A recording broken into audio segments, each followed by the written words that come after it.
Querido irmão, querida irmã, você que está aqui agora, sinta o chamado que ecoa além das palavras. Nesta mensagem forte de transformação interior, vamos mergulhar juntos em algo que muitos evitam: a mudança íntima, aquela que brota no silêncio, no arrependimento, na decisão de renascer. Imagine por um instante um túmulo vazio ao amanhecer, e quem chega antes de todos? É esse despertar, é essa urgência que precisamos sentir. O convite é para você, agora, olhar para dentro e perguntar-se: qual o túmulo que devo abrir em mim? A voz da fé nos alerta: não adianta apenas frequentar casas, participar de rodas, decorar aprendizados, se a alma permanece adormecida.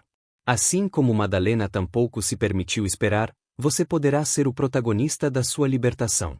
A luz está acesa, mas somos nós que precisamos levantarmos-nos, sair da meia-noite da consciência e caminhar em direção ao sol da renovação. Assista até o fim, porque essa noite pode mudar o rumo da sua história. Não desviaremos o olhar, não deixaremos para amanhã o que pode acontecer agora. Inscreva-se, comente e permita-se abrir as janelas da sua vida para o novo. Me recordo, para começar o nosso pequeno bate-papo, de Jesus, claro, o amigo incondicional de todas as nossas horas, quando ele, depois de crucificado, aparece primeiro para Madalena. E aí, Emmanuel, num dos livros psicografados através do Chico, costuma indagar: mas por que Jesus não apareceu primeiro para Pedro? Por que não apareceu primeiro para Maria, sua mãe? Por que justamente Madalena?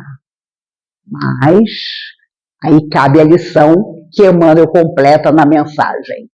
Porque de todos, Madalena é que tinha realmente feito dentro de si a maior transformação.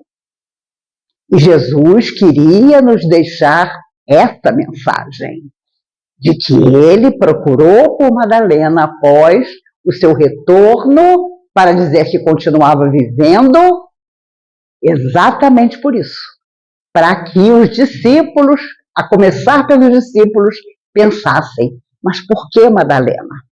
E outra coisa que Emmanuel comenta é que Madalena acordou ainda à noite para ir até o túmulo de Jesus. Todos estavam dormindo, mas ela se preocupou em, antes que a madrugada surgisse, estar pronta para ir até onde Jesus tinha sido sepultado. Aqui entre nós, se Jesus dependesse de homem, estava perdido. Então lá vai Madalena com todo o seu pano, os seus perfumes, para realmente poder lavar o corpo de Jesus. E o mais interessante, que Emmanuel continua em outras mensagens comentando conosco, é que Jesus, em momento algum, veio à Terra e disse: olha, é assim, assim, assim que tem que fazer. E eu não preciso de vocês para que as coisas aconteçam. Muito pelo contrário. Você pega cada frase de Jesus e lá está: eis que vos mando, brilhe vossa luz, não desanime, sempre nos incentivando a caminhada, ao extraordinário momento de deixar de pensar apenas em nós e pensar no outro. E é claro que somos seres humanos dentro de um corpo de carne e vivemos as nossas ilusões. E há ilusões que são tão boas, tipo assim: eu conheço poucos espíritas igual a mim. Já conheci muito espírita que tinha essa ilusão. Agora eu já fiz a maior parte da minha transformação, falta só um pouquinho. E nós sabemos que mal começamos. Só ontem a noção do belo e do verdadeiro chegou ao nosso coração. Esse mês faz 51 anos que eu faço palestra. Tive o privilégio de começar aos 16 anos de idade e nunca mais parar. Mas a gente também vive de ilusão. Eu viajei muito ano passado e esse ano. Esse ano no Rio de Janeiro, depois que a palestra acaba, é que começa a dificuldade. Porque a palestra não tem problema nenhum. As pessoas depois é que querem conversar com você.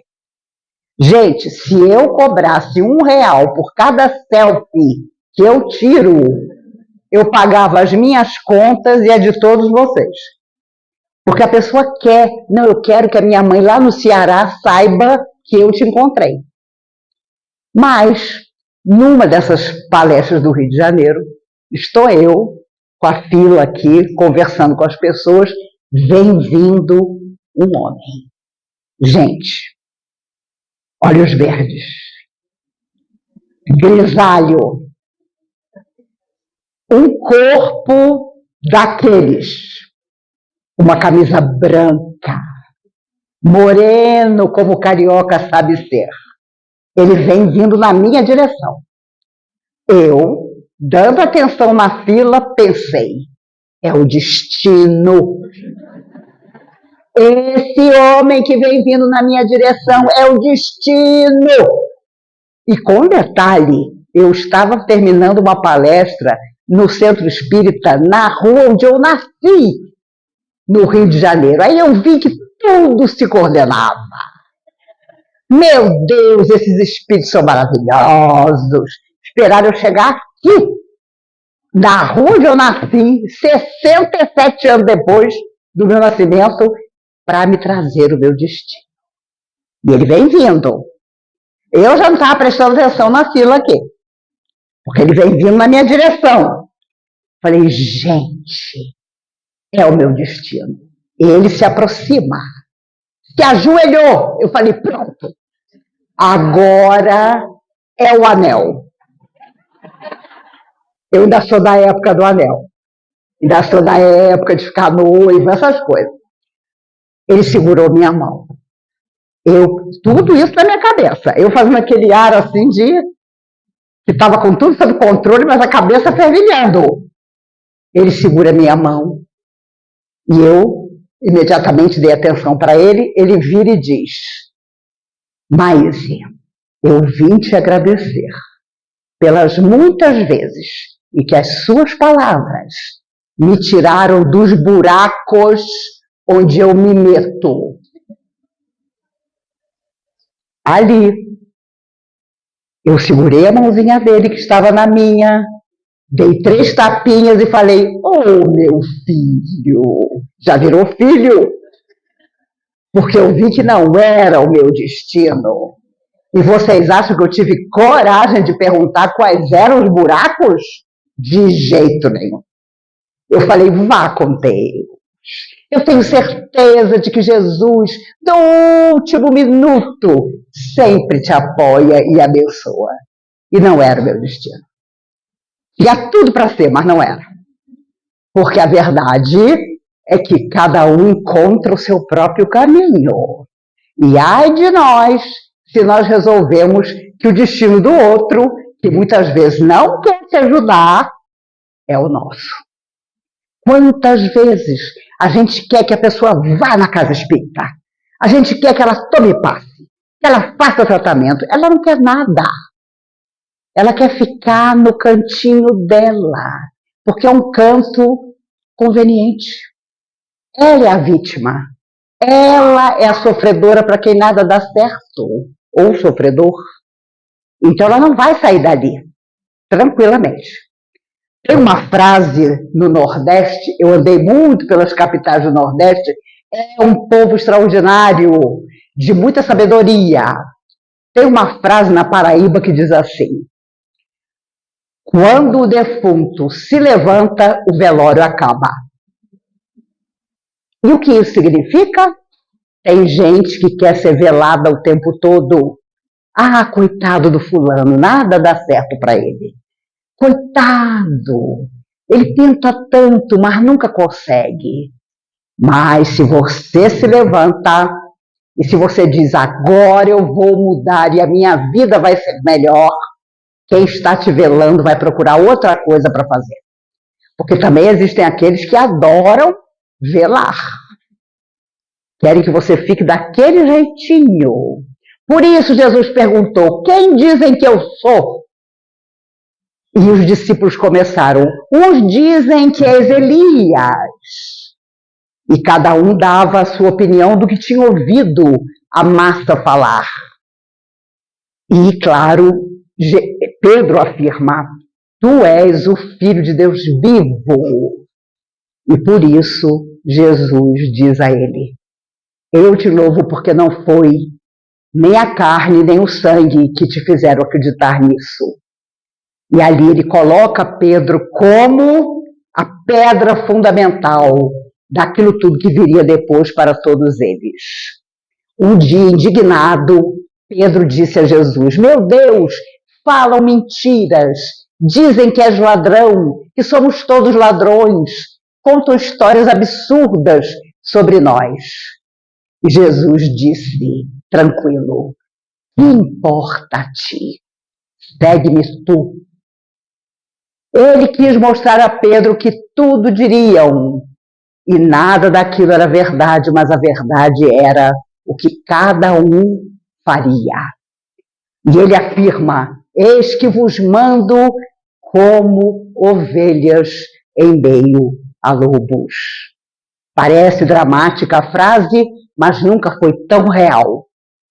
Porque hoje, quando você vai a algum lugar e a pessoa te aponta, pode saber que alguém está dizendo: ah, lá vai ela é espírita. Antigamente, na época dos meus avós espíritas, isso dava cadeia. Porque o delegado de polícia perguntava: quem é esse Dias da Cruz aqui? Que remédios são esses psicografados por esse Bezerra de Menezes? Nas décadas de 20, 30 do século passado, era assim.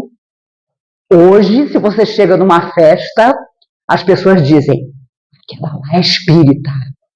Aí a pessoa já te oferece uma Coca-Cola zero, que ela quer te contar um sonho.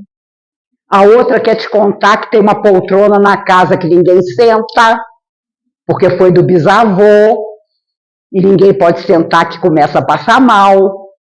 Então, hoje é muito diferente. Mas existe algo que é absolutamente igual, e é o nosso grande desafio: nos transformarmos em pessoas melhores. Às vezes eu ouço um espírita dizer do outro: imagine fulano não tem critério nenhum, fulano devia ter feito isso e fez aquilo. Eu fico vendo a pessoa, e cá entre nós também penso nos meus defeitos, mas indago a mim mesma: mas nós não somos seguidores daquela doutrina que fala do livre-arbítrio? Nós nos esquecemos de que a nossa vontade livre determina o nosso destino. Se nós não quisermos nos transformar, ninguém fará por nós. E não adianta discurso, porque o outro só fará aquilo que ele quer. E às vezes nós nos decepcionamos, aconselhamos tanto e fulano foi no sentido contrário. Mas aquele caminho que fulano seguiu, embora seja o mais difícil, é muitas vezes necessário e fica como lição. Como temos também as nossas lições. Grambel era tão apaixonado pela esposa, mas ela tinha um problema, era surda. E o sonho dele era estar em sua biblioteca e poder ter um aparelho que fizesse um barulho, que ela ouvisse e pudesse atender, e eles pudessem se comunicar. E graças a esse amor pela esposa, Grambel inventa o telefone.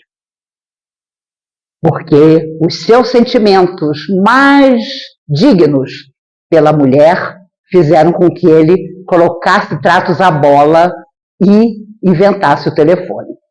Entre outros momentos, podemos pensar: hoje não haveria celular se não houvesse telefone. Quando eu conto que nunca tive um celular, as pessoas me olham com pena. Aquele olhar assim de coitada, ela deve ter alguma dificuldade muito séria. E aí eu já conto logo que uma querida amiga, depois de mais de 45 anos de casamento, descobriu que o marido, um homem perfeito, tinha outra pessoa por causa de um celular. E aí, no instante, a pessoa fica quieta, querendo ouvir a história. E realmente ela estava conversando com ele médico, um amigo tinha sofrido um acidente, ela queria encontrá-lo para ir até o hospital socorrer o amigo. De repente ela escuta um cachorro latindo. E ela escuta o marido dizendo inadvertidamente: fica quieto, para o cachorro. Ora, ela desligou e pensou: nós não temos cachorro. E foi a partir daí que toda a história se desenrolou. Era um marido maravilhoso, fazia tudo para ela. Mas no sábado à tarde era sagrado, ele jogava tênis. E adivinha o que era o tênis que ele jogava no sábado? Era outra pessoa na vida dele. E claro que se divorciaram. Hoje os dois, muito idosos, permanecem cada um de um lado, solitários. E as duas filhas costumam dizer a ela: você não devia ter se separado. Ele era um homem tão maravilhoso, mas cá entre nós, você consegue estar ao lado de alguém que pode ser maravilhoso, mas não é sincero com você? E é por isso que Jesus veio mais do que nos dizer que nós precisávamos nos transformar. Ele veio nos mostrar uma outra existência, que seria o nosso grande objetivo de viver para sempre. Charlie Chaplin, o gênio do cinema, já tinha tido pelo menos 2 mulheres, era um homem de muitas namoradas, mas um dia ele encontrou uma jovem de 19 anos. Ele tinha 40 e ela foi o grande amor da sua vida. Casaram-se, tiveram 7 filhos e ela o pranteou na morte até morrer também, 13 anos depois dele. Os filhos e netos até hoje contam que ela nunca mais foi a mesma depois que ele morreu. Ela se chamava Wono Liu, era filha do grande escritor Eugênio Liu. E quando o pai viu que ela ia se casar com um homem muito mais velho, ainda mais sendo Charlie Chaplin, disse a ela: nunca mais me procure. Se você tiver filhos com ele, ela teve 7. Não me venha mostrá-los, eu não quero conhecê-los. E quando, anos depois, ele já estava muito doente, pediu que ela levasse os filhos, que eram netos dele, para que ele os conhecesse, e ela nunca levou. Porque ela foi fiel ao que o pai havia dito: nunca me procure se você se casar com Charlie Chaplin. E ele morre, Charlie Chaplin, em 77, no dia de Natal, e ela viveu 13 anos além, mas os filhos mesmo contam até hoje. Nunca mais foi a mesma pessoa, porque o amor entre os dois era algo impressionante, e chegava às raias da dificuldade real de manter-se equilibrado com a ausência do outro. Jesus sabia muito bem que mal começávamos na nossa caminhada evolutiva. Ele, de forma alguma, deixou de atender as pessoas que o buscavam, mesmo sabendo que transformação demoraria muito para quase todos. Lembram-se dos 10 leprosos? Apenas um voltou para agradecer a Jesus a cura que tinha tido. E Emmanuel diz que dos 10, só um, justamente esse, que volta para agradecer, era o único que tinha merecimento para ser curado. Mas estavam os outros 9 junto. E Jesus, então, traz a cura para os 10. Mas aquele que volta para agradecer a Jesus era justamente o único que tinha merecimento para ser curado. Outra coisa que a doutrina espírita nos ensina: merecimento é uma poupança. Aqui você agradece, aqui você faz alguma coisa pelo fulano, e no seu dia de rogar ajuda, então as forças do bem sabem quem você é. Porque você comprovadamente, ao longo do seu dia a dia, de forma anônima e simples, de alguma maneira, ajuda alguém. Nem que seja com o seu silêncio. E há, claro, pessoas que inadvertidamente transformam a própria vida, transformando a vida em torno, que é o que os espíritos amigos dizem, que todos nós temos que fazer. Napoleão Bonaparte tinha uma missão impressionante. Ele era Júlio César de volta à Terra, o grande imperador romano, mas cego pela ambição e pelas vitórias nas batalhas, levou tristeza e morte para muita gente. E na solidão de Santa Helena, já exilado, alucinado de dor, porque o câncer que começara no estômago, então lhe consumia o corpo todo, ele tinha visões do que teria sido a sua missão e o mundo se ele tivesse sido um pouco mais cheio de carinho na sua busca pela total subserviência das pessoas em relação a ele. E os espíritos amigos contam que recentemente ele estava na Terra, foi líder de uma nação, ajudou como pôde a essa nação e retornou ao mundo espiritual no anonimato, esquecido, em pequena fazenda no interior de seu país, saudoso da esposa que havia morrido anos antes e que ele não pôde salvar. Ela teve um câncer devastador. Amigos presidentes dos países propunham a ele tratamento para ela em qualquer lugar do mundo, mas nada adiantou. E ele viveu a sua solidão até o fim, mas pela primeira vez cumpriu o prometido. Saiu da terra anonimamente, praticamente esquecido da mídia, da sociedade, e quando a televisão mostrou, morreu fulano, meu Deus! E teve gente que me disse, eu achei que ele já tinha morrido. Era assim que ele queria partir uma vez mais da terra, dessa vez de forma serena. Ele, o grande Júlio César, ele, Napoleão, detalhe, os espíritos contam que, como Napoleão Bonaparte, no mundo espiritual, lhe foi creditado também o positivo das coisas que ele fez avançar. Muitas viúvas e órfãos, mas também progresso. Porque a guerra também traz progresso. E quem lê o Livro dos Espíritos sabe, há determinados períodos que o homem da Terra, no seu egoísmo e orgulho, não consegue evitar evoluir através da guerra. E os espíritos amigos sempre dizem que são preocupados com o destino deste planeta, porque está na mão de todo encarnado que aqui está, que nós consigamos dessa vez tornar esse planeta melhor do que o temos tornado até hoje. Há pessoas escolhidas, há pessoas que se escolhem para o melhor.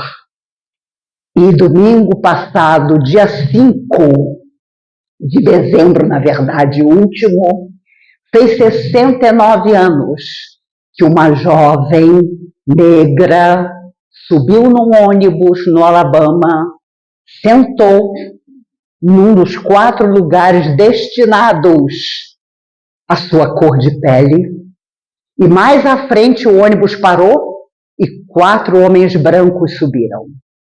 Na mesma hora, o motorista virou-se para trás e disse aos 4 negros que estavam sentados, incluindo ela, levantem-se para que os 4 que entraram agora possam sentar. Porque eram 4 homens brancos e os 4 lugares destinados aos negros tinham que ser desocupados. Mas naquele dia, aquela moça resolveu que dessa vez ela ia fazer diferente. E ela disse, eu não vou ceder o meu lugar. Eu cheguei primeiro, eu sentei, eu não vou levantar para dar o meu lugar a ninguém. O motorista indignado, vou parar no próximo ponto e chamar um policial. Fez isso. Quando o policial subiu, a segurou pelo braço com violência. Levante para ceder seu lugar. Ela imediatamente se desvencilhou, sentou-se e disse: como é que o senhor sabe que existe uma lei que me obriga a levantar e ceder o meu lugar a um branco? Eu não vou dessa vez levantar. E o policial a arrastou para a primeira delegacia e ficou famosa a foto de Rosa Parks, a jovem negra, com uma placa na frente, segurando o número com que ela estava sendo processada por não ter cedido seu lugar a um branco.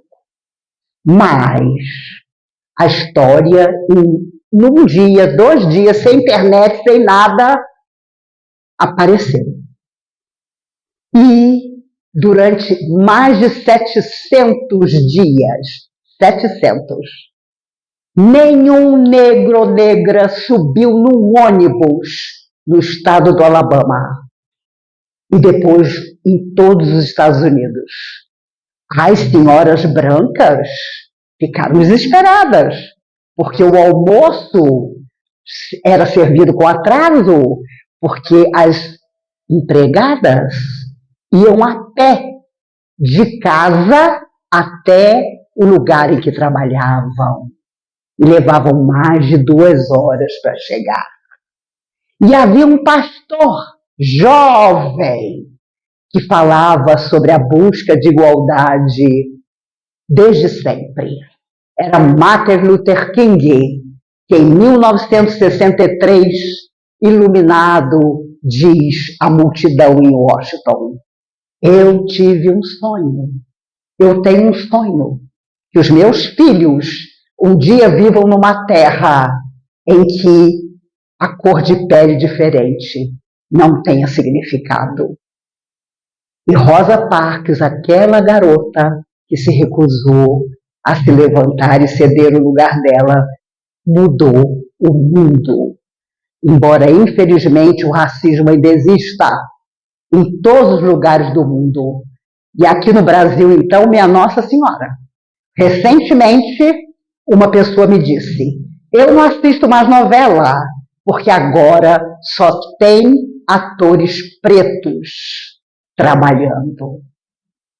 Eu não acreditei que eu estava ouvindo aquilo, mas ela convictamente estava me dizendo aquilo. Por isso, meus amigos, não adiantará dizer que somos espíritas se a verdadeira transformação não estiver dentro de nós. Fiquemos quietos, porque uma vez dizendo-nos espíritas, nos observarão. Quantas vezes eu ouvi: mas você não é espírita? Espírita estuda muito. É responsabilidade nossa. Dizemos que estudamos muito, que lemos muito, então vamos realizar muito.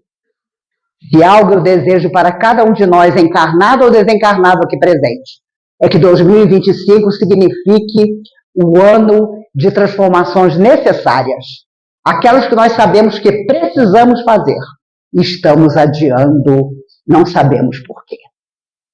Vamos ensinar aqueles que vêm depois de nós que tudo aquilo que se adia é problema para o futuro.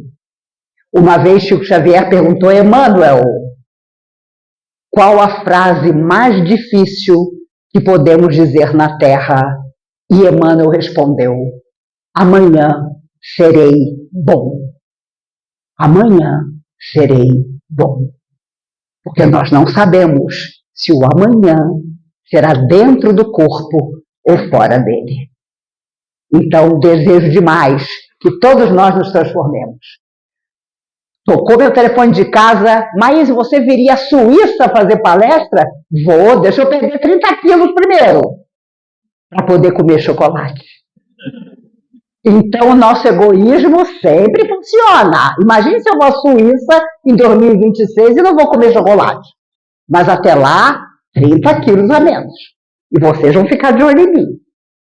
O importante, meus amigos, é que Jesus, essa alma maravilhosa, o irmão mais experiente, está sempre nos aguardando no último minuto da nossa necessidade, para que ela deixe de existir e se transforme em trabalho, em carinho, em renovação.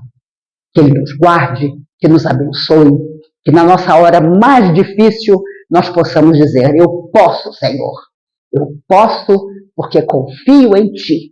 Deus nada mais é o nome que nós damos às forças que nos trouxeram para esse mundo e que um dia nos farão retornar para sermos ainda mais felizes do que somos. Que Ele nos abençoe e guarde, hoje e sempre. Você chegou até aqui, e por isso já é diferente. A chama da transformação foi acesa dentro do seu peito. Agora, convido-te a dar o passo decisivo. Reconheça que a mudança começa em ti, que o amanhã serei bom não pode mais ser a desculpa. Lembre-se de Madalena. Ela foi antes da aurora, não governada pelo medo, mas movida pelo amor e pela coragem. Você também pode. Que esta mensagem ecoe em cada célula do seu ser, despertando-a para viver não mais como antes, mas como alguém que renasce para serviço, para a luz, para a entrega. A verdadeira reforma íntima acontece quando deixamos de pensar somente em nós e começamos a agir pelo outro, e por nós mesmos em simultâneo.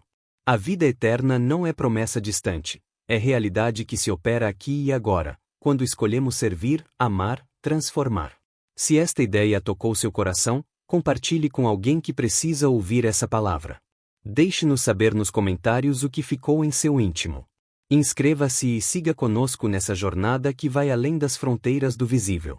Que a paz, o entendimento e a luz o guardem.